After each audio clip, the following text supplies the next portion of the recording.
Price lord. ದೇವರ ಅತಿ ಪರಿಶುದ್ಧ ನಾಮಕ್ಕೆ ಸ್ತೋತ್ರವಾಗಲಿ. ಮತ್ತೊಂದು ದಿನವನ್ನು ಕಾಣುವಂತೆ ದೇವರು ನಮಗೆ ಕೃಪೆ ಮಾಡಿದ್ದಕ್ಕಾಗಿ ಸ್ತೋತ್ರ. ಆತನು ಮಾಡಿದೆಲ್ಲ ಉಪಕಾರಗಳಿಗಾಗಿ, ಆಶೀರ್ವಾದಗಳಿಗಾಗಿ ದೇವರಿಗೆ ಸ್ತೋತ್ರವನ್ನು, ಮಹಿಮೆಯನ್ನು ಸಲ್ಲಿಸ್ತೇನೆ.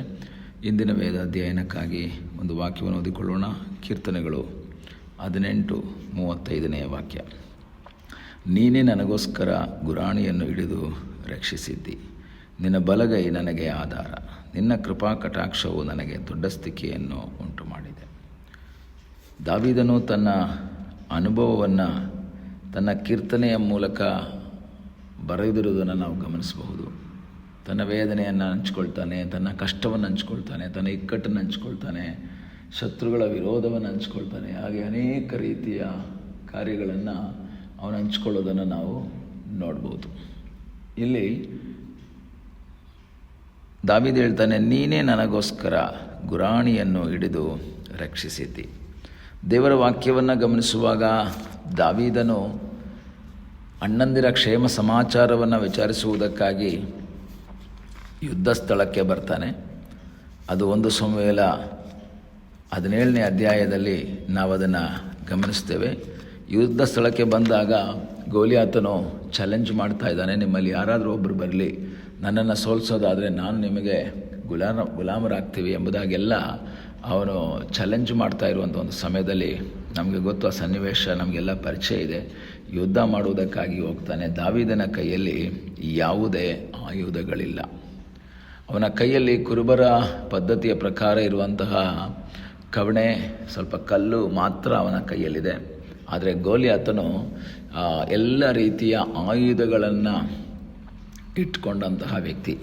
1 ಸಮುವೇಲ 17ನೇ ಅಧ್ಯಾಯ ಅದರ 41ನೇ ವಾಕ್ಯ ಹೇಳ್ತದೆ, ಇತ್ತ ಫಿಲಿಷ್ಟಿಯನು ದಾವೀದನ ಸಮೀಪಕ್ಕೆ ಬಂದನು, ಗುರಾಣಿ ಹೊರುವವನು ಅವನ ಮುಂದೆ ಇದ್ದನು. ಸಾಧಾರಣ ಗುರಾಣಿಯನ್ನು ಕೈಯಲ್ಲಿಟ್ಕೊಳ್ತಾರೆ, ಎಡಗೈಯಲ್ಲಿ ಅಥವಾ ಬಲಗೈಯಲ್ಲಿ ಇಟ್ಕೊಳ್ತಾರೆ.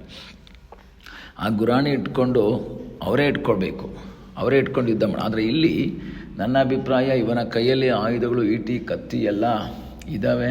ಅದೇ ರೀತಿಯಲ್ಲಿ ಗುರಾಣಿ ಸಾಧಾರಣ ಸಣ್ಣದಲ್ಲ, ದೊಡ್ಡ ಒಂದು ಗುರಾಣಿಯನ್ನು ಹೊರುವುದಕ್ಕೆ ಒಬ್ಬ ಮನುಷ್ಯ ಮುಂದೆ ನಿಂತ್ಕೊಂಡಿದ್ದಾನೆ. ಗುರಾಣಿ ಹೊರುವವನು ಮುಂದೆ ಇದ್ದಾನೆ. ಆದರೆ ದಾವೀದನ ಕೈಯಲ್ಲಿ ತನ್ನ ರಕ್ಷಣೆಗೋಸ್ಕರ ಗುರಾಣಿ ಇಲ್ಲ. ಅವನ ಕೈಯಲ್ಲಿ ಯಾವುದೂ ಇಲ್ಲ, ಖಡ್ಗ ಇಲ್ಲ, ಗುರಾಣಿ ಇಲ್ಲ, ಯಾವುದೂ ಇಲ್ಲ.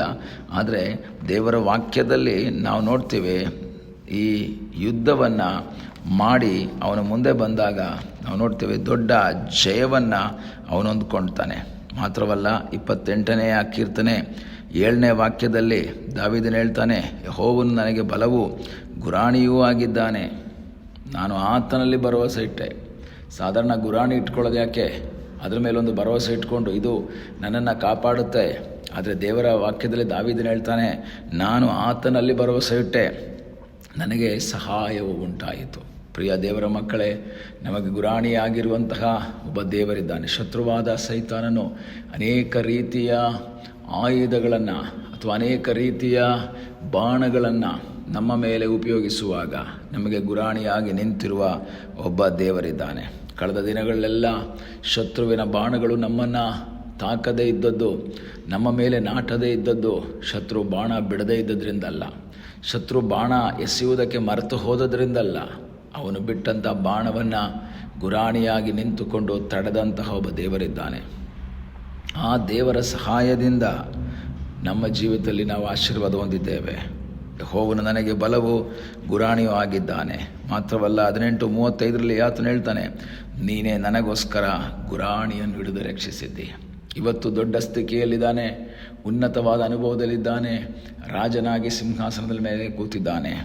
ಈಗ ಅವನು ಹೇಳ್ತಾ ಇದ್ದಾನೆ, ನನಗೆ ದೊಡ್ಡ ಸ್ಥಿತಿಗೆ ಉಂಟು ಮಾಡಿದ್ದು ಅಥವಾ ನಾನಿವತ್ತು ದೊಡ್ಡ ಸ್ಥಿತಿಗೆ ಬಂದಿರೋದು ನಿನ್ನ ಕೃಪಾ ಕಟಾಕ್ಷ, ನಿನ್ನ ಕೃಪೆ, ನಿನ್ನ ಕಟಾಕ್ಷ ನನ್ನ ಮೇಲೆ ಇರುವುದರಿಂದ ದೇವರೇ, ನಾನು ಉನ್ನತ ಸ್ಥಿತಿಗೆ ಬಂದಿದ್ದೇನೆ, ನಾನೊಂದು ದೊಡ್ಡ ಸ್ಥಿತಿಗೆ ಬಂದಿದ್ದೇನೆ, ಉನ್ನತ ಅನುಭವಕ್ಕೆ ನಾನು ಬಂದಿದ್ದೇನೆ. ಅದಕ್ಕೆ ಕಾರಣ ನೀನು ನನಗೋಸ್ಕರ ಗುರಾಣಿಯನ್ನು ಹಿಡಿದು ರಕ್ಷಿಸಿದ್ದಿ. ನೀನು ನನಗೋಸ್ಕರ ಗುರಾಣಿಯನ್ನು ಹಿಡಿದು ರಕ್ಷಿಸಿರಲಿಲ್ಲ ಅಂದಿದ್ರೆ ನಾನು ಆ ಗೋಲಿಯಾತನ ಸಂಗಡ ಯುದ್ಧ ಮಾಡಿದಾಗ ನಾನು ಸತ್ತೋಗ್ಬಿಡ್ತಿದ್ದೆ. ಗುರಾಣಿ ಹೊರುವವನು ಫಿಲಿಸ್ಟಿನಾದ ಗೋಲಿಯಾತನ ಬಳಿಯಲ್ಲಿದ್ದಾನೆ, ಆದರೆ ದಾವೀದನಿಗೆ ಗುರಾಣಿ ಇಲ್ಲ. ದಾವೀದನಿಗೆ ದೇವರೇ ಗುರಾಣಿಯಾಗಿದ್ದರು. ದೇವರೇ ಅವನ ಮುಂದೆ ಹೋದರು. ಅವನು ದೇವರಲ್ಲಿ ಆಶ್ರಯಿಸ್ತಾ ಅವನೇ ಹೇಳ್ತಾನೆ, ನೀನು ಈಟಿ ಕತ್ತಿ ಬರ್ಜುಗಳೊಡನೆ ನನ್ನ ಬಳಿಗೆ ಬರುತ್ತಿ, ನಾನಾದರೂ ನೀನು ಈ ಅಳಿಸಿದಂತಹ ಸೇನಾಧೀಶನಾದ ಯೆಹೋವನ ನಾಮದೊಡನೆ ನಿನ್ನ ಬಳಿಗೆ ಬರ್ತಾ ಇದ್ದೀನಿ. ದೇವರ ನಾಮ ಅದು ಭದ್ರವಾದ ಬುರುಜು.